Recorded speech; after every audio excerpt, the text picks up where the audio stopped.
Welcome back to BCN news. Pencak silat championship పోటీలు విశాఖలోని ఆంధ్ర యూనివర్సిటీలో ఆదివారం అంగరంగ వైభవంగా ప్రారంభమయ్యాయి. ఈ కార్యక్రమాన్ని ఉద్దేశించి south joint secretary P Manoj Sai మాట్లాడుతూ క్రీడల్లో రాణిస్తే కేంద్ర రాష్ట ప్రభుత్వ ఉద్యోగాల్లో అవకాశాలు లభిస్తాయని తెలిపారు. క్రీడాకారులకు ఈ అవకాశం కల్పించిన ప్రధాని మోదీ, సీఎం చంద్రబాబుకు ఉప ముఖ్యమంత్రి పవన్ కళ్యాణ్ కు ధన్యవాదాలు తెలిపారు. పిల్లల బంగారు భవిష్యత్ కోసం తల్లిదండ్రులు ఈ అవకాశాన్ని వినియోగించుకోవాలని అన్నారు. ఈ కార్యక్రమంలో AP vice president Sheikh Taseen, secretary M Venkat తదితరులు పాల్గొన్నారు.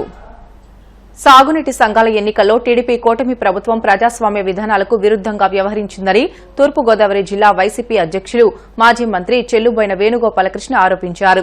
రాజమహేంద్రవరంలోని మాజీ ఎమ్మెల్యే జక్కంపూడి రాజా నివాసంలో ఆదివారం ఆయన మీడియాతో మాట్లాడుతూ కూటమి ప్రభుత్వం ముఖ్యంగా టీడీపీ వ్యవహరిస్తున్న తీరు దారుణంగా ఉందని అన్నారు.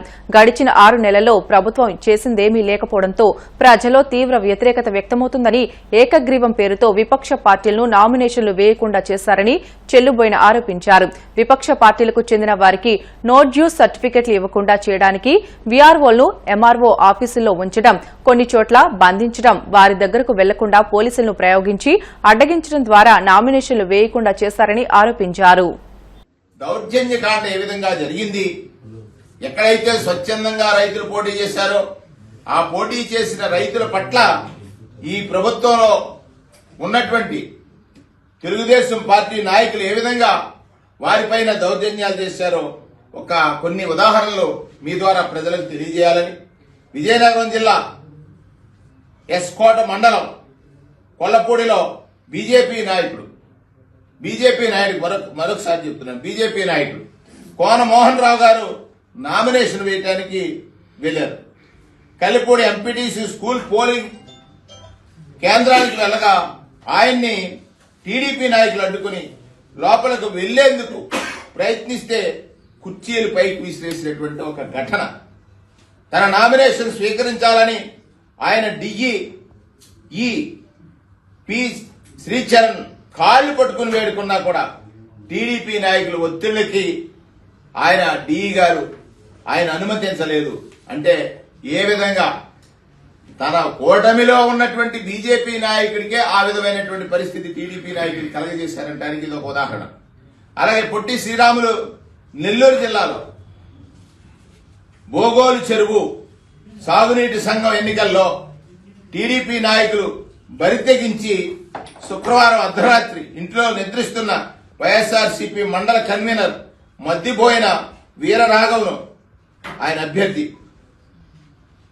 దగ్గుబాటి కొండయ్యను పోలీసుల ద్వారా బలవంతంగా స్టేషన్కు తరలించి సెల్ ఫోన్లు స్వాధీనం చేసుకున్నటువంటి విధానం కూడా మీ ద్వారా ప్రజాస్వామ్యవాదులందరికీ కూడా తెలియజేస్తా ఉన్నాను. విషయం తెలుసుకున్నటువంటి ఈ విషయాన్ని తెలుసుకున్న కావలి మాజీ ఎమ్మెల్యే రామిరెడ్డి ప్రతాప్ రెడ్డి గారు వైఎస్ఆర్సీపీ నాయకులు ఒటాటున పోలీస్ స్టేషన్ చేరుకుని తమ పార్టీ నాయకుల్ని అర్ధరాత్రి సమయంలో ఎందుకు స్టేషన్ తీసుకొచ్చారని నిలదీయగా ప్రయోజనం లేదు. అంటే ఒకటి, ఎన్నికల్లో పాల్గొనడమే నేరమా? ఎన్నికలు ప్రకటించిన తర్వాత ఎన్నికల్లో అభ్యర్థులు పాలు పంచుకుంటారని తెలిసి వారిని పోలీస్ స్టేషన్లో బంధించడానికి ఇది ఒక ఉదాహరణగా మీ ద్వారా ప్రజాస్వామ్యవాదులందరికీ కూడా తెలియజేస్తా ఉన్నాను. ప్రజాస్వామ్య పద్ధతిలో ఎన్నికలు నిర్వహించడానికి భయపడినటువంటి, అంటే ఈ 6 మాసాల కాలంలో ప్రభుత్వం పనిచేసినటువంటి తీరుని రైతులు, ప్రజలు నిరసిస్తున్నారు అనేటువంటి లోలోపల భయం ఈ ఎన్నికల్లో ఏకగ్రీవాలు చేసి దానిని గొప్పగా చెప్పుకోవాలనేటువంటి ప్రయత్నం తెలుగుదేశం పార్టీ చేసిందని, మనందరం కూడా రాజ్యాంగబద్ధంగా పరిపాలిస్తాడని అధికారం ఇచ్చినటువంటి ప్రభుత్వ అధినేత ఏకపక్షంగా నిర్ణయాలు తీసుకుని ప్రతిపక్షంపై పగ తీర్చుకోవడమే అధికారం యొక్క లక్ష్యం అన్నట్టుగా ఈ పాలన సాగుతున్నటువంటి పరిస్థితిని మీ ద్వారా రాష్ట్ర ప్రజానీకానికి వివరించాలని ఈ సందర్భంగా ఈ ప్రధానమైనటువంటి ఉదాహరణలతో వీఆర్ఓల్ని గ్రామ సచివాలయాల్లో ఉండకుండా, వారి విధులు సక్రమంగా నిర్వహించకుండా వారిని ఎంఆర్ఓ ఆఫీసుల్లో బంధించి ఉంచడాన్ని వైఎస్ఆర్ కాంగ్రెస్ పార్టీ తీవ్రంగా ఖండిస్తుంది.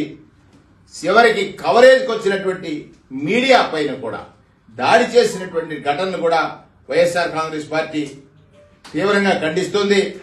ఎన్ని పనులు చేసినా నో డ్యూస్ సర్టిఫికెట్లు పొందలేని స్థితిలో ఈరోజు రైతులు ఉన్నారనంటే ఇది ప్రజాస్వామ్యమా, నియంతృత్వమా? ఇండియన్ బ్యాడ్మింటన్ క్రీడాకారిణి పీవీ సింధు మరి కొన్ని రోజుల్లో పెళ్లిపీట లేకబోతున్నారు. వ్యాపారవేత్త వెంకట దత్తసాయితో పీవీ సింధు వివాహం డిసెంబర్ 22న రాజస్థాన్లో జరగనుంది. కొన్ని రోజుల కిందటే సింధు వెంకట దత్తసాయి నిశ్చితార్థం జరిగింది. ఈ నేపథ్యంలో తన పెళ్లికి రావాలంటూ సింధు ప్రముఖులను స్వయంగా కలుస్తూ ఆహ్వానిస్తోంది. పీవీ సింధు ఆమె తండ్రి వెంకటరమణ మంగళగిరిలోని క్యాంపు కార్యాలయంలో AP deputy CM Pawan Kalyan ను కలిసి పెళ్లి పత్రిక అందించి తన పెళ్లికి రావాలంటూ ఆహ్వానించారు. ఈ సందర్భంగా సింధుకు పవన్ శుభాకాంక్షలు తెలియజేశారు. ఈ సందర్భంగా పవన్, సింధు ఆమె తండ్రి వెంకటరమణతో కాసేపు ముచ్చటించారు. నంద్యాల జిల్లా మహానంది మండలం ఎంసీపార గ్రామ సమీపంలో చిరుతపులి సంచారం కలకలం రేపింది. మహానందికి వచ్చిన భక్తులు స్వామిని దర్శనం చేసుకుని బస్సులో వెళ్తుండగా మార్గం మధ్యలో చిరుతపులి కనిపించింది. దీంతో బస్సులో ఉన్న భక్తులు కొంతమంది పులి సంచారాన్ని చిత్రీకరించారు. రోడ్డు దాటుతూ పొలంలోకి వెళ్లింది. చిరుతపులి సంచారంతో స్థానిక గ్రామస్తులు భయాందోళనకు గురవుతున్నారు. పులిని బంధించాలంటూ అటవీశాఖ అధికారులను ప్రజలు కోరుతున్నారు. వార్తలు ముగించే ముందు ముఖ్య అంశాలు మరొకసారి. డిప్యూటీ సీఎం పవన్ ను కలిసిన విజయవాడ బుక్ ఫెయిర్ కమిటీ, గ్రంథాలయ సమస్యలపై వినతి.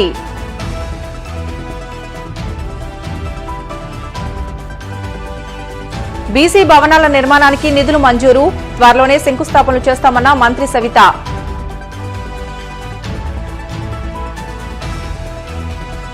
కాకినాడ జిల్లా వేట్లపాలెం గ్రామంలో జరిగిన కోట్లాటలో 3 మృతి, ఇంటి నిర్మాణం విషయంలో చెలరేగిన వివాదం.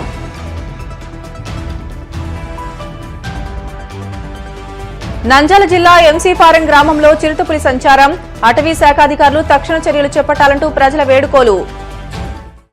ఇవి ఇప్పటివరకున్న బులెటిన్లోని అప్డేట్స్. మరిన్ని వార్తల కోసం BCN digital YouTube channel, Facebook పేజీని ఫాలో అవ్వండి. అప్డేట్ వార్తల కోసం ప్లీజ్ డూ సబ్స్క్రైబ్.